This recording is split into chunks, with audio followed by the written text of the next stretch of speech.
If you find this segment informative, please click the thumbs up button and subscribe to stay updated with our latest news, and share this broadcast to your friends and family. Your support helps us keep you informed. Help us get our first 10,000 subscribers. Your engagement matters. Liking, sharing, and subscribing to our content not only helps more people discover the important stories we bring you, but also supports our team's hard work. It boosts our visibility in the algorithm, making it easier for others to find ways to stay informed. Thank you for being part of our community.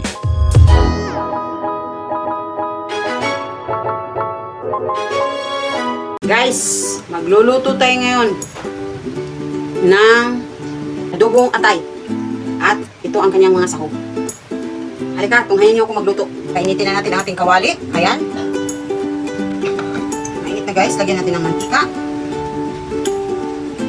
Katamtamang dami lang guys. Ang iba guys, piniprito pa nila yung atay. Ating susubukan ang nakita natin. Tayo ito ng manok. May sahog pa pala yung nilagang itlog guys. Stick pan ko ay very old na siya guys. Pero matibay pa rin. At gumagana pa rin ang kanyang pagkalansi. Kahit na ay putik-putik na siya guys. Wala na yung coating. Lagyan natin ang atay. Kayaan muna natin siya guys na magsigal. Sugatan tayo guys sa pag-slice ng mga lamas. Kutsilyo natin ay bagong hasa.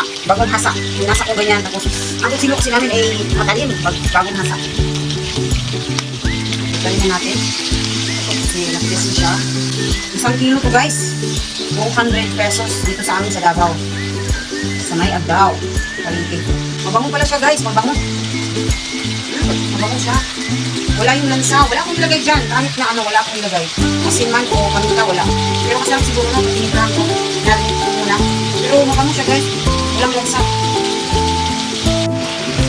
Ayan guys, pulang-pula na siya. Kaya mag-start na tayo magsutay ng ating lamas. Para mas luto na natin. Ang pinakamatagal kasi pagluto ito ay ito. Pagluto. Pero madali lang naman ito ay nakatay. Hindi na lang na remember ko kung ganitong style. Mabango siya. Walang lansa. Mabango yung atay. Wala yung lansa niya. Kasi kanina wala ito sa aking ulirat na ganito ang gagawin ko. Thank you Lord. Na-remind mo po. May itlog ko pala, isasama ko dito. Lulutuin ko lang rin ang itlog. Papakuloyin ko lang yung tubig muna. Saka ko ilagay yung itlog.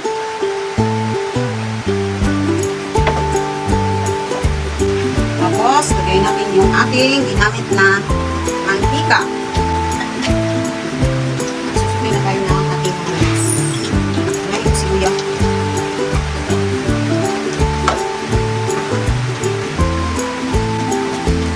Papainit tayo ng tubig para sa ating itlog. Ayan, pag-ibaw na siya. Sunod na natin si garlic. Umuulan sa amin dito guys, pero siya, init pa rin ang panahon. Yung mataas ang humidity dito sa amin. Sunod na natin si itong favorite ko na onion, white onion.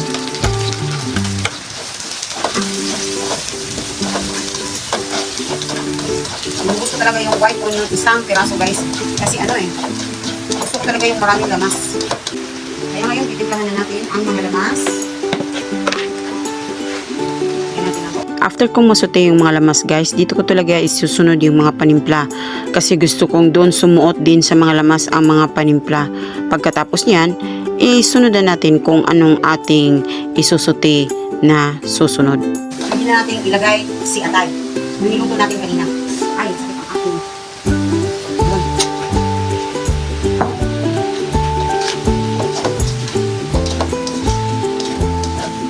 Maglalagay na aking sauce. Sasama ko sila. Maglalagay natin si suka at saka si toyo.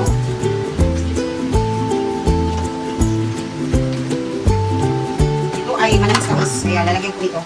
Ito ay thick sauce at thick barbecue sauce.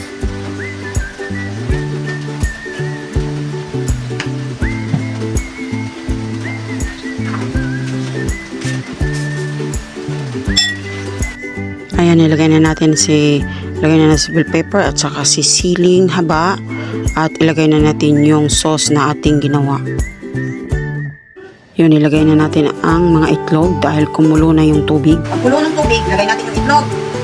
Tapos, mula nung kumulo yun siya, na naitapon na natin yung itlog, timer tayo ng 10 minutes. Pagkatapos ng 10 minutes, hanguin na natin, lagay natin ng tubig na malamig para hindi tayo mahirapan para lumamig siya.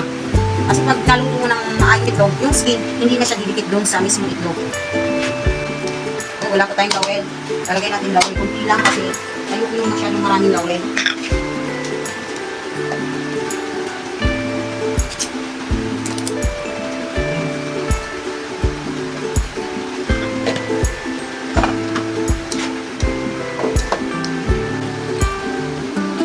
Ng cornstarch, okay na yan.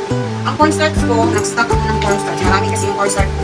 Nilagyan ko ng dahon ng laurel para hindi mag-uot yung cornstarch. Kahit na nga yung laurel niya, lagyan din natin para walang, hindi sila yung, ano yun? Amag ba yun? Pupunta dun sa cornstarch. Idagdag na natin guys ang cornstarch para magkasabaw yung ating adobo kasi yan ang gusto ng ating pamilya. Pero kayo na ang bahala sa version nyo guys. Sa puntong ito guys, luto na ang ating atay na adobo.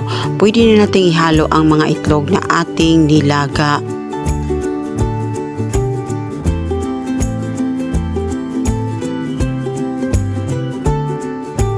Maraming salamat sa panonood at hanggang sa muli at ako na may mag-anyaya sa inyo na i-like nyo yung video na ito at mag-subscribe, mag-comment at i-share naman ninyo guys.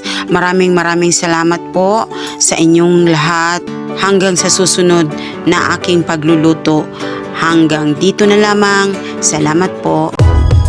If you find this segment informative, please click the thumbs up button and subscribe to stay updated with our latest news and share this broadcast to your friends and family. Your support helps us keep you informed. Help us get our first 10,000 subscribers. Your engagement matters. Liking, sharing, and subscribing to our content not only helps more people discover the important stories we bring you, but also supports our team's hard work. It boosts our visibility in the algorithm, making it easier for others to find ways to stay informed. Thank you for being part of our community. Thank you.